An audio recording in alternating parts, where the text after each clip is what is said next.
இப்போது தமிழ் சினிமாவில் மிகப்பெரிய வெற்றி அடைந்த படங்கள் அப்படின்னா டூரிஸ்ட் ஃபேமிலி, ரெட்ரோ இதெல்லாம் இருந்தாலும் ஒரு மலையாள டப்பிங் படம் சக்க போர்டு போட்டுட்ருக்கு. அந்த படத்தின் பெயர் துடரும் அப்படிங்கிற படம் தான்.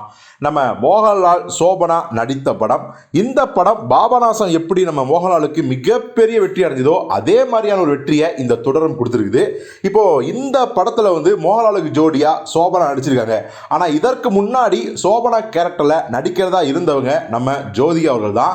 ஆனால் என்ன காரணத்தாலும் தெரியல, சில காரணங்களால் அந்த படத்தில் அவங்க நடிக்க மறுத்துட்டாங்க. இது ஒரு பக்கம். ஆனால் இதே ஜோதிகா தான் மம்முட்டிக்கு ஜோடியாக காதல் அப்படிங்கிற படத்தில் நடிச்சிருந்தாங்க. பட் மோகன்லாலுக்கு ஜோடியாக ஏன் நடிக்கலை அப்படிங்கிற ஒரு பெரிய கேள்விக்குறியும் இருந்துச்சு.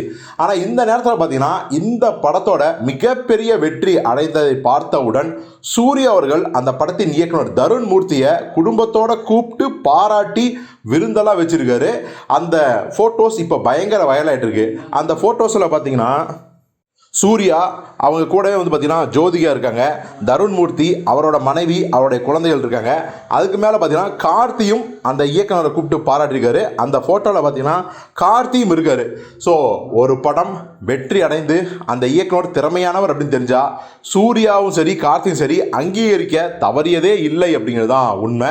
ஸோ ஒரு படம் மிகப்பெரிய வெற்றி, அது எந்த லாங்குவேஜாக இருந்தாலும் சரி அந்த லாங்குவேஜ் இயக்குனரோட திறமையை பாராட்டி ஆகணும் அப்படிங்கிற ஒரு நல்ல மனசு சூர்யாவுக்கு இருக்குது. இப்போ இந்த தருண் மூர்த்தி அவர்களோட அடுத்த படம் என்னவா இருக்கும் அப்படிங்கிற ஒரு கேள்வி எல்லாருக்கும் இயல்பாகவே எழுந்திருக்குது. இந்த நேரத்தில் தருண் மூர்த்தி மீண்டும் பார்த்தீங்கன்னா சூர்யாவை இயக்குனா எப்படி இருக்கும், நம்ம கார்த்தியை இயக்குனா எப்படி இருக்கும் அப்படிங்கிற ஆசையையும் ரசிகர்கள் வெளிப்படுத்தி வராங்க.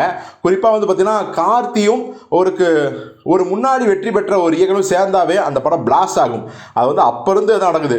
லிங்குசாமி ஆகட்டும், சிறுத்தை சிவாவாகட்டும், மெட்ராஸ் பா ரஞ்சித் ஆகட்டும், நம்ம ஹெச் வினோத் ஆகட்டும், லோகேஷ் கராஜ் ஆகட்டும், எல்லாருக்குமே அந்த படம் மிகப்பெரிய பிளாக் பஸ்டர் ஆகும். மெய்யழகன் பிரேம்குமாரையும் சேர்த்துக்கலாம் இந்த லிஸ்ட்டில்.